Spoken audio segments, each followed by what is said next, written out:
Good morning, beautiful people. Welcome to the Younib Breakfast Show with me, Penina Wachera. And of course, when it's Wednesdays, we talk about mental health. And we have been having a series of mental health discussions, and we started with what is mental health like. That was our first ever episode. We also learned about mood disorder, and today we are here with an interesting topic. Anyway, I hope you've woken up well and you are really prepped to face your day. My morning is good and I am really enjoying it.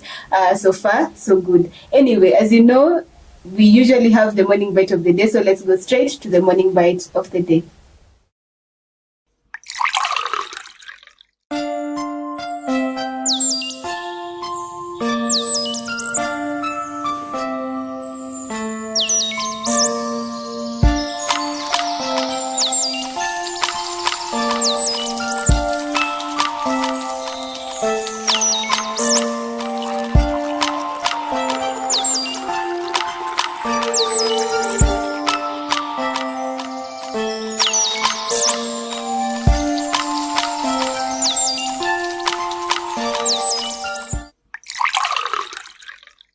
As you guys have seen from the morning bite of the day, today we're speaking about anxiety disorder. This is something that most of you, I know in one way or another, may scare about anxiety. And it's something that we usually say kila siku, oh, anxiety, I am anxious because of this and this. And today we are here to talk about it. But before that, I want to introduce my able finalist. And you can see this time I'm joined with gentlemen. I'm the lady here.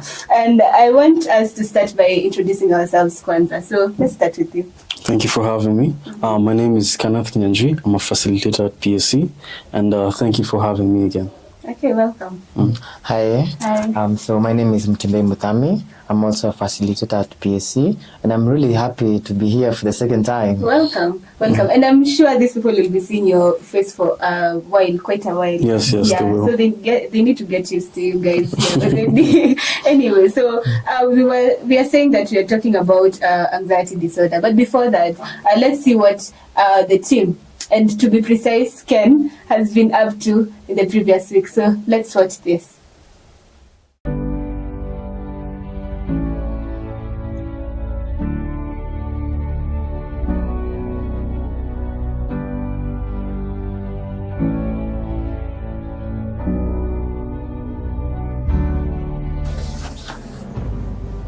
Okay, stress ni a feel. Oh, okay. The state of one not being able to handle an emotion. Yes, that is a form of stress. One clap for him. Okay, stress is a state of mind. Nkaa venye unajisikia kwa akili where hauwezi fanya kile unataka kufanya, but there are two different kinds of stress. Kuna positive stress and then there's negative stress. So stress is a natural human response. Ni kitu ya kawaida. Every human being has stress. So now stress becomes a problem. Sale inaanza kuaffect kwa mwili and you can't deal with it anymore. Inaitwa chronic. Chronic inaweza kuwa excess stress. It's normal for watu to feel a bit of stress. Ni normal to feel kusali uko chini. Ni normal to feel a bit sad.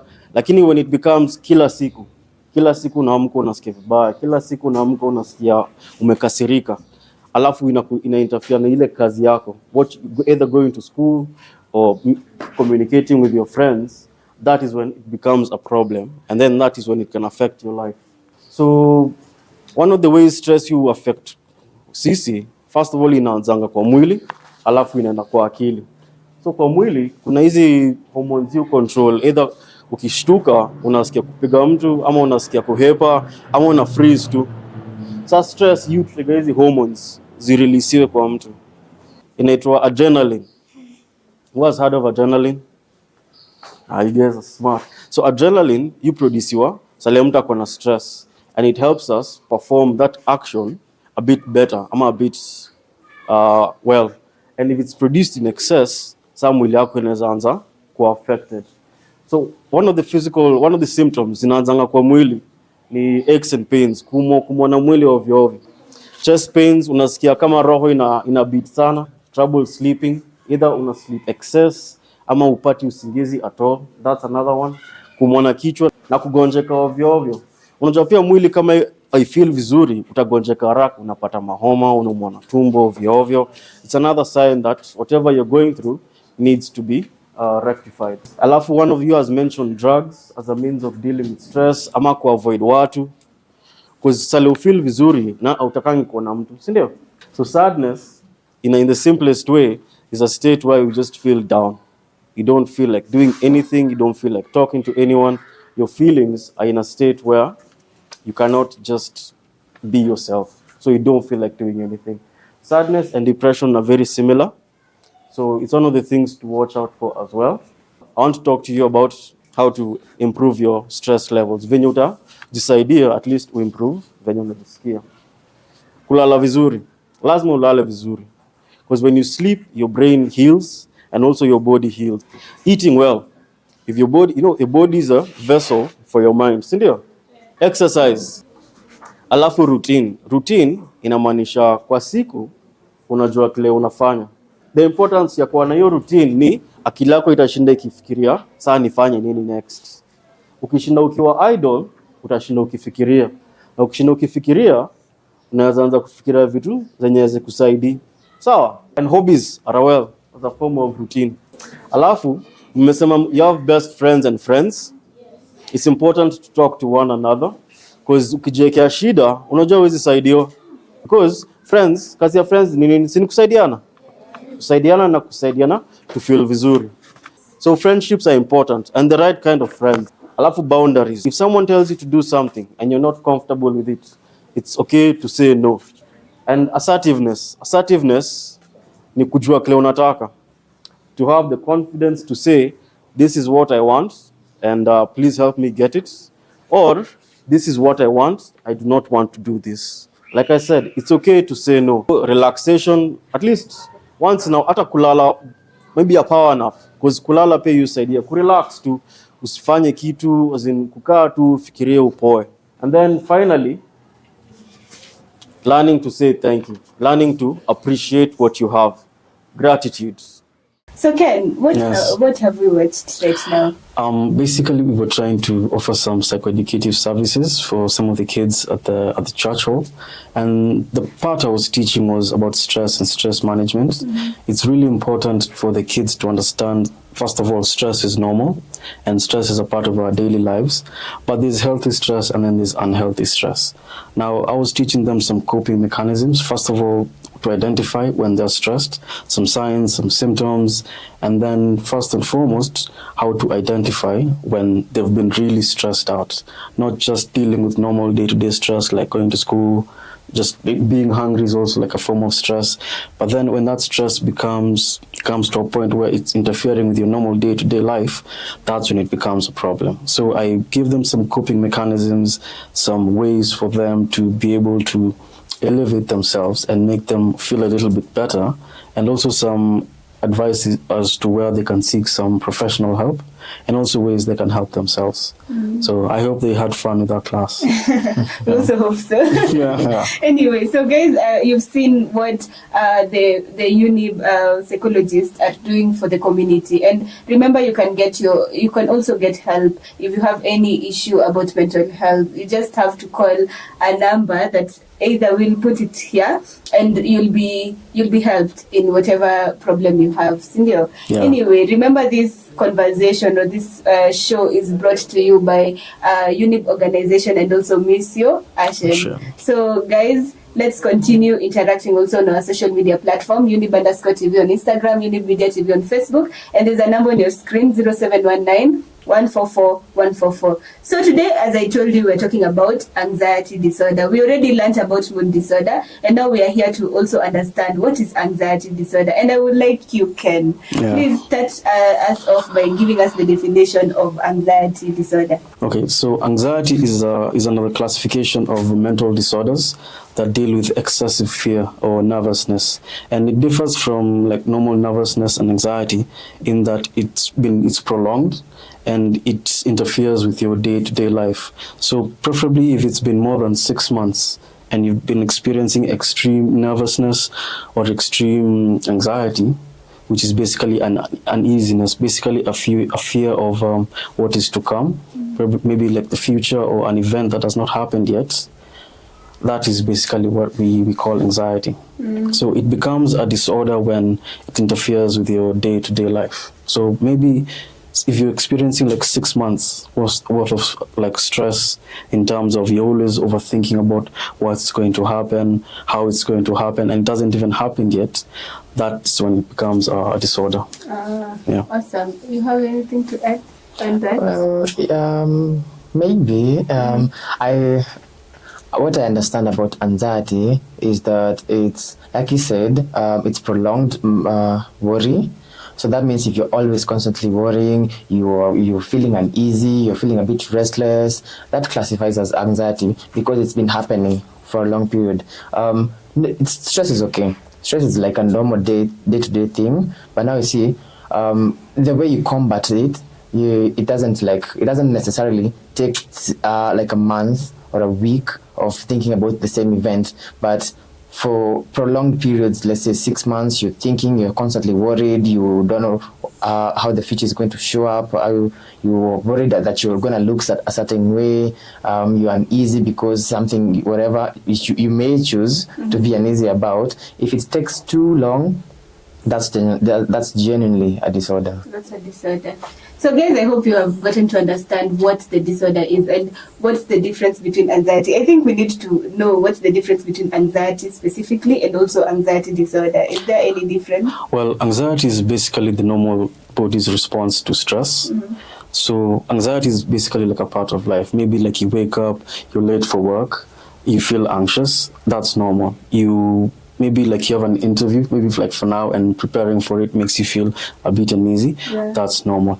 When it becomes a disorder is when that's all you think about. It basically takes over your whole life in that you're always worrying about things that haven't happened yet, constantly. Like your mind is always in a state of uneasiness and uncalmness, and it interferes with how you do your things daily. So yeah, that's what I would say. Wow. Now, guys, you know what is the difference between anxiety. Anxiety is normal. Even when you're going for an interview, as they say, they're preparing for an interview. If it's something that you're stepping out of your comfort zone, definitely most times it gives you anxiety. But at the end of it all, if you do it successfully, it means that it was just anxiety. It's normal. But if it's a disorder, if it continues, I hope you've understood that. And I want us to take this short commercial break. We'll be right back after the break.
welcome back. This is still the Younib Breakfast Show with me, Penina Wachera, and today we are talking about anxiety disorder. Before we went for the break, we have gotten to understand the difference between anxiety and anxiety disorder, and we are here now to continue speaking about the topic at hand, which is anxiety disorder. And I want us to now know what are the types of anxiety disorders. Just take us through. Thank you.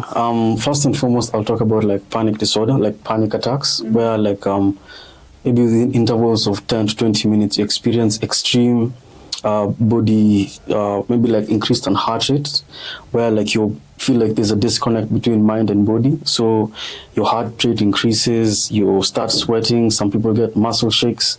And one of the causes for this can be like extreme stress. For example, like if you've been almost in an accident, it doesn't happen. So maybe like someone in a car and then they brake suddenly. So you imagine that you're almost gonna be hurt severely, but that whole taking your body through that fight or flight motion can induce extreme stress in the body, and you won't have any control over that. And one of the misconceptions is that you can die from a panic attack. You can't, but it's just one of those physical symptoms that manifest. There is still no known cause for panic attacks. The point is to, I know saying relax is a bit ironic, but is to let the whole process finish and then let your body calm down, because it's basically induced when the body produces like an excessive amount of adrenaline, because the body is ready to fight or to fly away. The other one would be social anxiety. So this is like a fear of interacting between people, specifically being judged by other people. So maybe you're like in a social setting, maybe like a group or a schoolwork, and you fear talking because you'll be judged for what you say. Maybe you'll mispronounce a word, or maybe you'll be blank, you'll end up being blank. And now that anxiety, that feeling of not being able to perform among your peers, that would be social anxiety. Another form of anxiety would be like phobias. These are pretty common. Like it's basically a fear of a certain situation, stimulus, or basically something in your environment. For example, being left alone in a room, being afraid of the dark, afraid of an insect, even afraid of death. That's another form of phobia. So it's a fear of a certain situation. It's induced when that particular stimulus or when that particular situation happens, then you get those feelings of your heart rate increasing. Like this, the symptoms of anxiety usually generally the same, but the types of anxieties are usually the different ones. So phobias are generally just stimulated by specific factors. Another form of anxiety would be like a fear of getting sick. It's like a form of clinical illness. Afraid of getting a clinical illness, like a medical illness. For example, like COVID. Remember during the rush of COVID, people are really scared of getting it. Even though they've not gotten it, they've seen what it happens when people get it. So they go through all these weird procedures of maybe like double masking or just avoiding people completely, sanitizing everything that they use for fear of getting a certain disease. Even fear of getting cancer is one fear that people generally have. Even though they have no control over it, they generally worry a lot about it. Another form of anxiety would be like generalized anxiety disorder, which is the most common. It's basically a fear of future events which have not happened yet. And generally it leads you to overthinking to the point that it leads to inaction. And one of the main symptoms, or one of the main ways to identify this would be you constantly worrying about things that happened in the past. So how you performed a certain action, how you did a certain task, you're always putting that in the back of your mind. You're worrying about the future, things that haven't happened yet. And this is mostly because you're also worried about your own competence. You fear that you're not able to do something correctly. And so you keep thinking and thinking and thinking, and eventually you don't end up doing it, even though you've been constantly thinking about it. But that constant trying of thinking, that train of thought where you're thinking, how do I do this? I'm not good enough to do this. How I didn't do it properly the last time. That state of turmoil in your mind generally is what would be defined as a generalized anxiety disorder. Yes. Wow, I think most of us are getting to relate to some of the of the anxiety. Akiongea pia nyinyi mko zile za I relate to that. Mostly panic attacks and also the generalized anxiety disorder. Anxiety disorder, yeah. So I know kuna venye tunaenda tukisikia tunasema I relate to this one. So what are the type of what are the symptoms that can make me know now I have anxiety disorder? So one of the major and the main symptom is usually restlessness. That's when you cannot sit still. You're always shaking your legs. You want to pace around. You want to bite your nails. You want to bite your lips. Generally, anything that is self-soothing. Yeah. So generally, sometimes when you have a bit of anxiety, you have a bit of stress, you always want to self-soothe. But now when it becomes too much, now that's a really, really red flag. Sorry for saying red flag, but yeah, it becomes a point where now it's something that is very noticeable. I mean, I would shake my legs kidogo, but it will pass. But now if you're like, you're jiggly, you're all over the place, that is one of the major symptoms, because there's so much that's going inside you, that's going on inside you, and you don't know how to deal with it. So you just want to physically manifest it out of your body. The second one would be stomach aches. Sometimes stomach aches can be a thing, because unaona venye ukipatana na mtu utaki kupatana naye, unasikia tu kimaji tu kwa tumbo. So now you see, if it's constantly worry, gets to a point where it actually messes up your stomach. Another thing could be, I would say, is being easily startled, because you're so much in your head that sometimes you're not conscious about your environment, because you're just constantly worrying, you're just thinking, you're all up in your head, and then something out of your control, maybe something in the environment happens, so you're just like, you startle, you get scared very, very easily. Let's say you're in traffic, you're in a car, you're really anxious because maybe you're late, and then somebody honks. So it's very easy for somebody who has anxiety disorder to get really startled by it, to get very, very unprovoked. Somebody else will be like, oh, amepiga honi. But now, because something has happened and you are not expecting that, it really, really scares you. Something else could be irritability. Sometimes, okay, it doesn't happen all the time, but sometimes when you're facing anxiety disorder, you get really angry very easily. Like it's very easy for you to get triggered, because somebody's like, maybe let's say somebody is disturbing, they are breaking the chain of your chain of thought, and maybe because you're dealing with something that whatever it may be that you want to think about, or maybe you're anxious about, when somebody approaches you with a request or does something that you generally don't like, it's very easy for you to be like really, really angry, as compared to somebody who's like normally and well adjusted in society. Another thing is change or disturbance in sleep patterns. So you might find yourself you're sleeping too much, or you're sleeping too less. Maybe sleeping too much because you don't want to face with your reality, or maybe you're sleeping less because you are facing your reality. There's so many things that are going on in your life, so it's usually like a hot cold thing with the sleep thing. You might sleep too much, you might sleep less, and yeah, which honestly, sometimes you might find yourself that you're not getting enough sleep, or you're sleeping too much, but just because you've slept too much for 2 days, or you haven't been able to sleep for 2 days, that it doesn't mean that you have anxiety. But if it's prolonged, you find yourself that, I've not been sleeping well for a whole week, I've not been sleeping well for a whole month, or I've been sleeping too much, I've been sleeping too much to the point where I'm getting late, or I've not been sleeping, that's why it's affecting my performance at work. If it's really consistent, it's been happening for us quite a wide span, that's definitely qualifies as a symptom. Another thing could be hyperventilation. So you might find yourself, you're breathing too hard, you're breathing too fast, you're just like all over your place, you're all over the place when it comes to like in terms of your breathing. So you might find yourself, you're breathing too much, and then because now you're conscious about your breathing, now you get more anxiety, and then you start sweating. So if you're quite sweaty, because sweating is a bit it's sort of a coping mechanism that when your body is trying to tell you that something is wrong.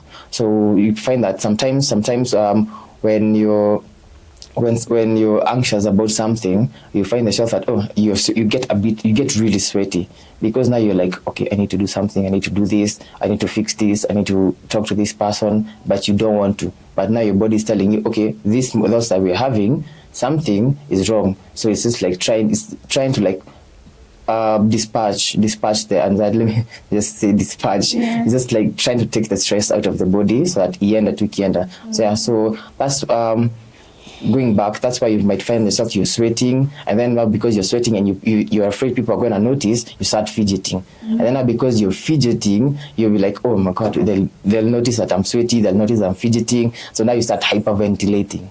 Yeah, so it's usually where the symptoms of anxiety, it's a chain. One leads to the other, basically. Yeah, basically. It's an umbrella thing, kind of thing.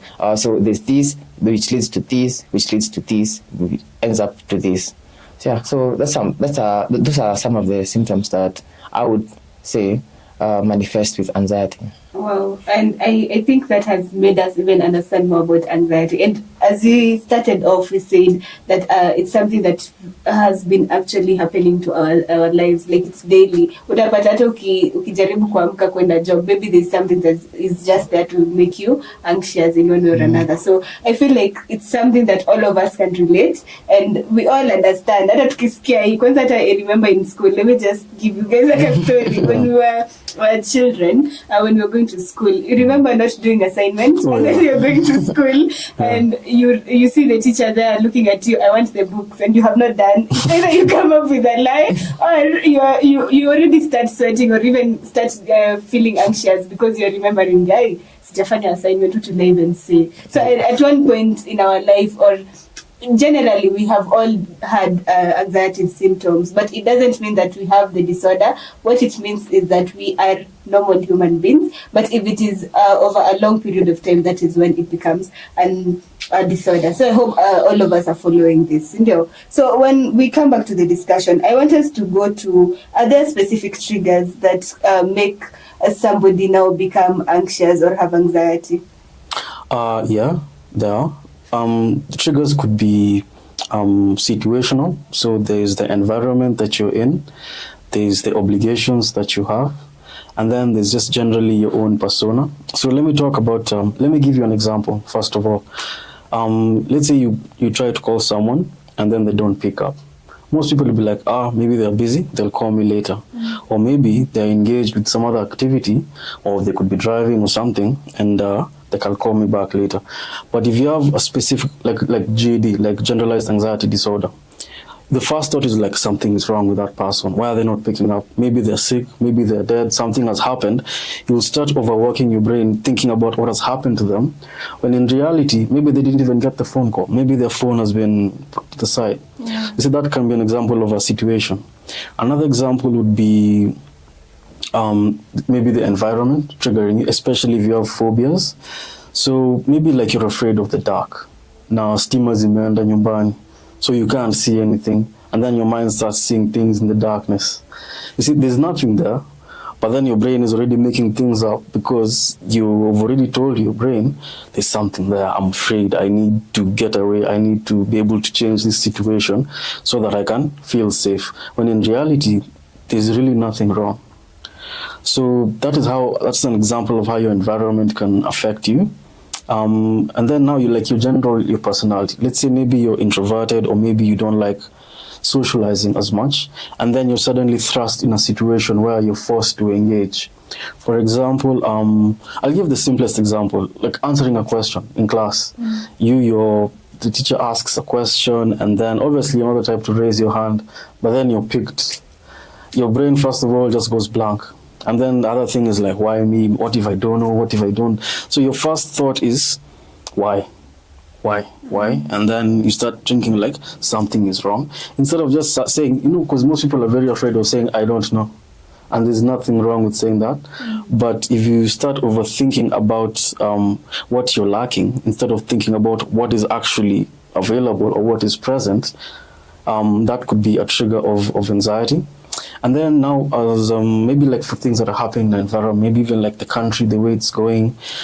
For example, like taxes are really high. You're afraid things could spiral out of control. You're worried that you will not be able to perform as effectively in the future as you are right now. That could trigger anxiety in some people, especially for those who are not financially stable. You always maybe like living hand to mouth. Every penny you make is always going somewhere, and then one day you miss, or maybe one day the price has been hiked. You know, that will make you feel really anxious, which is normal for most people. I mean, if things change, the reaction that's expected is a bit of stress because it's against the norm. But then being able to deal with that it's actually motivated you, because now if things are more expensive, you're motivated to work a bit harder and at least fill the gap that is lacking. But then now if you have like severe anxiety, you will be crippled, because now things have become like this. I cannot cope anymore. I cannot afford this anymore. So instead of moving forward, you're moving back. And then now you realize I'm in a situation where I cannot perform, which makes you feel worse. So that situation where maybe one item or one opportunity has been removed, and then your reaction to it is that I withdraw, or suddenly I cannot do what I used to do before. Instead of trying to engage the situation a bit better, you worry and you take yourself back, and then that leads to a cycle of demeaning yourself. So you basically fail. First of all, it happens mentally, and then physically you start exhibiting the symptoms. So like the shakes, as he said, the irritability, and even just generally lack of sleep. It's all, like I said, it's basically like a chain reaction of one leading to another. Wow. I think we are all learning, and we have gotten to understand now in depth what anxiety is all about and anxiety disorder. So I want us to take this break, and we'll be back with more.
Welcome back. This is still the Younib Breakfast Show with me, Penina Wachera, and today we are having an interesting conversation about anxiety disorder. I know, see what in one point of life we have been able to have anxiety, and we sometimes tunajidanganyanga tukisema either I am anxious. Tumekuwa tukisikia anxiety kitumiwa in the wrong perspective, because mtu anasema hey, nimekuwa na anxiety for a while, ama mwingine anakuambia tu niko na anxiety, and some people may think enyewe umse ako na disorder. You see, and we are here to give you an explanation, to inform you, to educate you on matters anxiety disorder is concerned. And before the break, tumeongelelea about different types. Tukaongelelea pia about what triggers us to have anxiety. Tukaambiwa hata the symptoms of anxiety. So I know now we are well informed about it. Anyway, so I want us now to go and know, because tumeshajua symptoms, tushajua the triggers. It's important for us to know now, how should we cope with anxiety? If, for example, nimepata anxiety,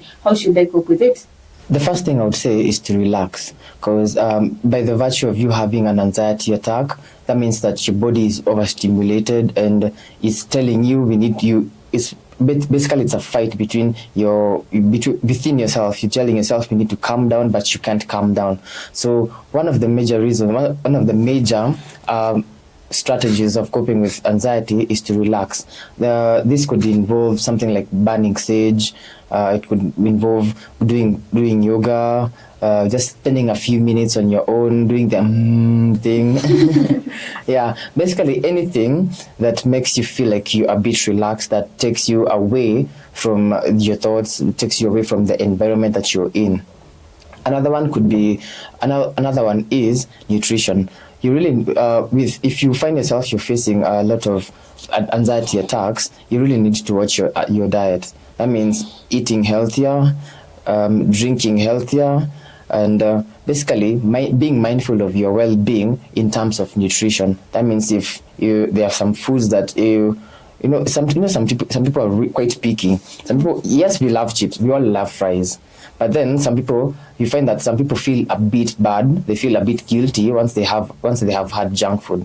So if you find yourself in a situation where you actually feel bad after having junk food, after having certain foods, the first step obviously would be to avoid that food. But generally, it's about minding your diet, making sure you're getting enough nutrients, making sure you have all the balance in the diet. Yeah, that means the proteins, you're getting your proteins, you're getting your vitamins, you're getting your carbohydrates.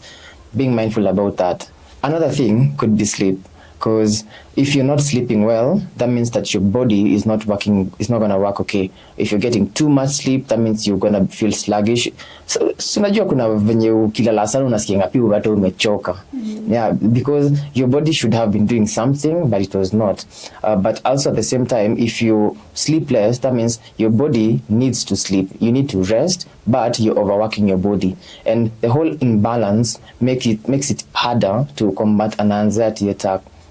This means that hypothetically, you go to bed at 4 and then by 7 you're already up. That means you had like 3 hours of sleep and you have 21 hours to stay active. If you repeatedly do this, your body is going to burn out. And then now because you're burning out and your body cannot function well enough to handle the stress that you put through, you'll find that it's not going to be easy to deal with an anxiety attack other than as opposed to somebody who has been getting enough sleep. And another thing could be before you go to the next point, what is enough sleep? What period is enough sleep? In my opinion, I would say 8 hours. 8 hours of sleep is enough to get you in your right space. Minimum 6, but 8. Let's do 8. Yeah. And to comment a bit more on sleep, also what time you go to sleep is really important. You can get 8 hours, but then you went to bed at like 5, and then you wake up at whatever time, but it's be during the day. Generally, people are not supposed to be asleep, especially during like the peak hours of the day, basically between 6 and 9. So the best time to go to sleep would be from 10, so that you wake up at least by 5. That way, if basically, because with sleep, you need to have some REM sleep, so like rapid eye movement sleep, the period of the night where you dream. And because dreaming is also very important for the body to process the thoughts that you've had during the day or whatever like experiences you've had during the day. You need that time to dream, and you also need that time for melatonin to be released in your body, because the body produces melatonin from around 11 p.m. to around 4 a.m. in the morning, which really induces like proper heavy but deep sleep. So deep sleep is the key for basically having a healthier body. Just light napping is good, maybe once an hour, maybe like an hour during the day, but people should sleep at night, generally from 10 to around 4 or 5 a.m. and also avoid devices, so that, because again, if your eyes are strained, like if you're using like your phone or a computer before you go to sleep, it will take you longer to sleep because your eyes need to basically sort of shut down because they're already fatigued, and that blue light filter is also, the blue light phones produce is also not good for your eyes. So yes, that's on sleep. The time matters, and yes, the discipline to keep, because you can do it once, it'll be fine. But if you keep disturbing your sleep rhythm, then your body doesn't really get to rest well, because it doesn't know when you're resting consistently, or maybe you've just taken a nap for whatever purpose. Okay. Yeah. Please continue. Other coping mechanisms. Another one would be exercise, which is tied into relaxation. You need to keep your body moving, so that even if something is triggering, let's say somebody honks, so let's say somebody just out of nowhere yells at you, somebody towards you, you need to be ready. Your body needs to be ready for that kind of movement. What I mean by this is, imagine, let's put ourselves in a scenario where we are always in the house. We don't live in the house. We wake up in the morning, we have our coffee, then we go on our laptop. We work, then kidogo, when we are taking a break, you're on the TV or you're on your phone. Then it's at the end of the day, it's time for you to have your meals. So you're not moving around. You're very sedentary. So if you go out and then somebody just like towards you, of course it's gonna be really bad for you. You'll find that guys are honking, there's matatus, people are looking at you. So basically putting yourself out there and exercising, moving your body, it helps to combat some anxiety attack. But of course, I feel like I've talked about what you can do and what you need not to do. But if you feel like you're not okay, if you feel like imenishinda sasa, the best thing could do is seek professional advice. This means talking to a psychologist or seeking help from a counselor or talking to somebody who you feel safe around, telling them, hey, I'm going through this, I'm going through that, but nimeshinda kudeal nayo. So kindly offer your guidance. And yeah, I feel like that's it. Awesome. I feel like we have gotten to understand now how we can be able to cope with anxiety. Sahi hata ukiwa na an anxious thought, ama feel like I am anxious, at least what can I do?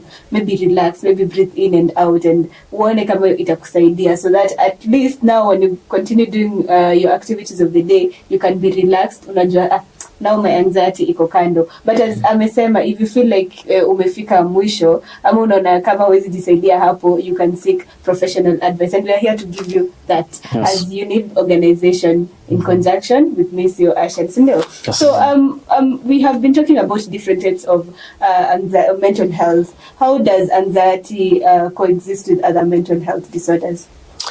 Well, anxiety can be both a symptom and a trigger for other mental disorders. An example I would give would be like depression, for example. Anxiety can be a symptom of depression, where the worse your depression gets, it triggers some form of anxiety, because again, depression has its own symptoms, and it can bring up some form of anxiety through maybe whatever situation you're going through.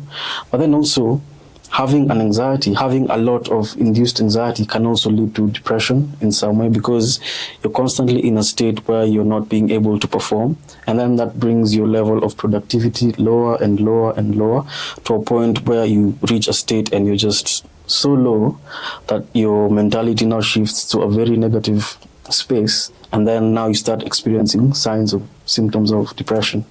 Another way it could coexist would be like PTSD, so post-traumatic stress disorder. You've experienced like a horrible traumatic experience, and you're basically, one of the symptoms for that would be anxiety. For example, someone who has been maybe through like abuse, maybe like gender-based violence, for example. You see, like anytime you're alone, maybe if it was a man, every time you're alone with a man in the room, that can trigger you, that can trigger your anxiety, because that situation is part of the reason why you're basically having that form of trauma. And just that reminder that trauma took place, but it's not taking place at the moment, but the fact that it could will trigger your anxiety. That's another one. So yes, I don't know if I've answered your question. I think you have. Yeah. I think you have. About genetics now, do you think that somebody can have anxiety because of genetics? Yes. A lot of mental disorders, but again, this is still being researched and it's still being proven. But just like first generation or like direct family members, if they have like diagnosed anxiety, it may be a part of their genes and it may be carried forward with the offspring. So you may be highly susceptible, or maybe you're predisposed to anxiety, though it may not necessarily manifest during your lifetime, but you're highly likely to develop it if you do not take care of your environment, if you do not take care of your actions, and also the people you interact with. Because again, the people you interact with also affects how we feel and how generally we behave around us. Yeah. Well, I hope you guys have been able to get information when it comes to matters anxiety disorder. Now we know better. At least now we know that kukiwa na anxiety doesn't really mean you have a disorder in anxiety disorder. You already know also that whatever you're doing, everything can give you a disorder. But this reminds me, you had spoken about panic attacks, and yes, most of us, I know in one or another, have maybe worked with people or maybe have friends who have panic attacks, or maybe in one or another, we are the ones who have the panic attacks. So, Kwanza, I want us to help friends. How can friends help their friends when they have panic attacks?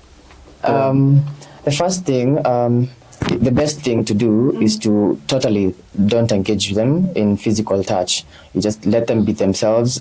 You need to free them of anything that could be a danger to them or to others. Because you find that you're already scared. You're already feeling like you don't have control over anything. So if somebody comes to hug you, somebody comes to pat you on the back telling you calm down, it adds more pressure on you, which even elevates it. So unachatua keti hapo, mpatie tu maji, alafu if you feel like this is taking a bit too long, you can now ask for an ambulance, or like make sure you like call somebody who can like take them to a hospital, like something of the sort. Because I know we're not all professionals. Hakuna venye tunaweza kuwa tunatembea na tumadawa kwa mfuko ya panic attacks, shika au acha kushtuka. So yeah, so first of them, you need to like make sure you put them in an environment where there are no harmful objects around them. That means there are no knives, there are no spikes, there are no thorns. And then give them a glass of water, because once you give them a glass of water, the brain is gonna be like, oh, tumepatiwa maji, so let's like try and like coordinate this, and let's like do this, which means you'll find that it takes away their mindset from the whole panic attack thing and maybe calms them down. But I still insist, if you feel like this is taking a bit too long, this is dragging for long, make sure they seek some medical attention. Okay, so I hope you guys have understood. Ukiwa na mtu mwenye ako na panic attack, and I feel like we have been doing it wrongly. Most of us usually want to be close to them, maybe to hug them, or maybe to try and make them relax. Some of them will even talk to us, okay, breathe in, out. Most people nikipata unapata msee anajaribu kufanya, because I know friends, we feel like we're not even helping them when we're just looking at them. So it is really something that we have learned actually, that we can help them, just get them water. Yes, I mean, that's basically the most advised option, because it also feels really bad if someone is suffering and all you can do is watch. That cannot feel comfortable. So human instinct is to go in to help, try and comfort them. But the last thing they need is another stimulus, another something else to think about. So as you said, make sure they're in a safe space. Don't tell them what to do, because at that point they can't even think properly. It's basically the mind and body have sort of disconnected. So they're sort of only physical at that point in time. So maybe give them like 10 minutes to let the whole hormonal system finish. It's all discharged.